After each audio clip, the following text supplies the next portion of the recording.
कृष्णा ने पहचान लिया अपने असली जीत को और सबके सामने उतार दिया अजू का नकाब। अजू खोलेगा बहुत बड़ा राज। जी हाँ दोस्तों, सीरियल नाथ कृष्णा गौरी कहानी में आने वाला कॉन्ट्री बेहद शानदार होने वाला है। जब कृष्णा को मौका मिलता है कि तुम भी जाओ और अपना असली जीत को पहचानो, तब कृष्णा जाती है और अपना दिमाग लगाती है और बोलती है कि जो मेरा हाथ खींचेगा कस के वही मेरा असली जीत होगा। जीत और अजू कृष्णा के दोनों हाथ खींचने लगते हैं। कृष्णा अपने मन में सोचने लगती है कि जो हमारा हाथ धीरे से खींचेगा वही मेरा असली जीत होगा, क्योंकि वो मुझे तकलीफ में नहीं डाल सकता। तो अभी असली जीत नीचे गिर जाता है और उसका हाथ कस के नहीं खींच रहा था कि कृष्णा को तकलीफ होगा। और गौरी बोलती है कि मैं बोली थी कि यह नकली जीत है और जो मैं कस खींच रहा है यही मेरा असली जीत है। कृष्णा नकली जीत के मुंह पर जो नकाब लगाया हुआ था वो निकालने लगती है और सारे लोगों के सामने निकाल देती है अजू का नकाब। फिर वहाँ पर जितने भी लोग थे उनका होश उड़ जाता है। गौरी तो कुछ नहीं बोलती है। फिर पुलिस उनको पकड़ लेता है, बोलता है कि तुम किसके कहने पे यह सब कर रहे थे। अजू गौरी की तरफ हाथ उठा रहा था, तब तक पुलिस वाला डांट देता है और बोलता है कि तुमको तो मैं जेल में ले जाकर बताऊंगा। कृष्णा समझ जाती है कि ये सब गौरी काम ही होगा और कृष्णा यह भी समझ जाती है कि ये पुलिस वाला सब मिले हुए हैं गौरी से। कृष्णा अपने दादी के लेकर वहाँ से जाने लगती है। तब तक जीत बोलता है कि कृष्णा रुको, मैं जानता हूँ कि तुम ही मेरे कृष्णा हो। कृष्णा वहीं पर रुक जाती है और उसको सारे पीछे वाला बात याद पड़ने लगता है और कृष्णा बोलती है कि नहीं, मैं तुम्हारी कृष्णा नहीं हूँ। और जीत को चक्कर आता है, वहीं पर गिर जाते हैं। फिर कृष्णा बहुत ज्यादा घबरा जाती है, बोलती है पापा जी इनको जल्दी से हॉस्पिटल ले जाना पड़ेगा, नहीं तो यहाँ पर डॉक्टर आने में बहुत देर हो जाएगा। जीत उठ जाता है और बोलता है कि तुम ही मेरा कृष्णा हो, क्योंकि मुझे कुछ होता है तो अपना गम पूरा भूल जाती हो। अब कृष्णा बता देती है कि मैं ही तुम्हारी कृष्णा हूँ, लेकिन तुम्हारा नया जिंदगी में मैं नहीं आ सकती हूँ, और वहाँ से चली जाती है। जीत कितना भी चिल्लाते हैं नहीं रोकती है कृष्णा। फिर जीत जब रात को सोते हैं तो उनको सारे पीछे वाला बात याद पड़ने लगता है कि कृष्णा क्या थी, कितना अच्छी थी, मैं उनको क्यों छोड़ दिया। इधर कृष्णा भी उनका फोटो देखकर सारे पीछे वाला बात याद कर रही थी। कृष्णा की बेटी पूछती है कि माँ आप किसके फोटो इतना ध्यान से देख रही हो और ख्वाबों में डूब गई हो। कृष्णा बोलती है कि किसी का नहीं और छुपा लेती है। और जब कृष्णा अपने बेटी को स्कूल छोड़ने आती है तब देखती है कि सारे बच्चों के पापा अपने अपने बेटी के चॉकलेट या कुछ कुछ दे रहे हैं।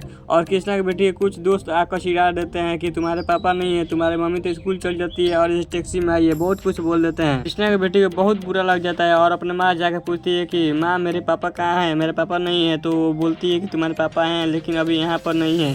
तो वो बहुत जिद करने लगती है, पूछने लगती है कि कहाँ पे हैं, क्यों नहीं आए हैं मेरे को चॉकलेट देने। अपने बेटी को बहुत ज्यादा समझाती है और उसको किसी भी तरह स्कूल भेज देती है। अपने मन में सोचने लगती है कि मैं तुमको कैसे बताऊं, जिसको तुम उस्ताद जी बुलाती है वही तुम्हारे पिताजी हैं। कृष्णा की बेटी जब घर आती है तो अपने माँ खोलने लगती है, तभी दादी निकलती है घर में से और बोलती है कि वो तुम्हारे माँ चली गई ड्यूटी और थोड़ी देर में आएगी। तभी वो अपने कमरे में जाती है और कृष्णा जो डैडी को छुपा रही थी उस डैडी खोल कर देखती है तो उसमें उस्ताद और उसका फोटो था और समझ जाती है कि उस्ताद जी मेरा पिताजी हैं। तो दोस्तों आप लोग क्या लगता है कि कृष्णा की बेटी जीत से पूछ पाएगी कि तुम मेरे पापा हो या नहीं? अपना कमेंट जरूर बताएं और इसी तरह की वीडियो देखने के लिए मैं चैनल सब्सक्राइब कर, लाइक कर, शेयर कर। मिलते हैं नेक्स्ट वीडियो, तो जय हिंद।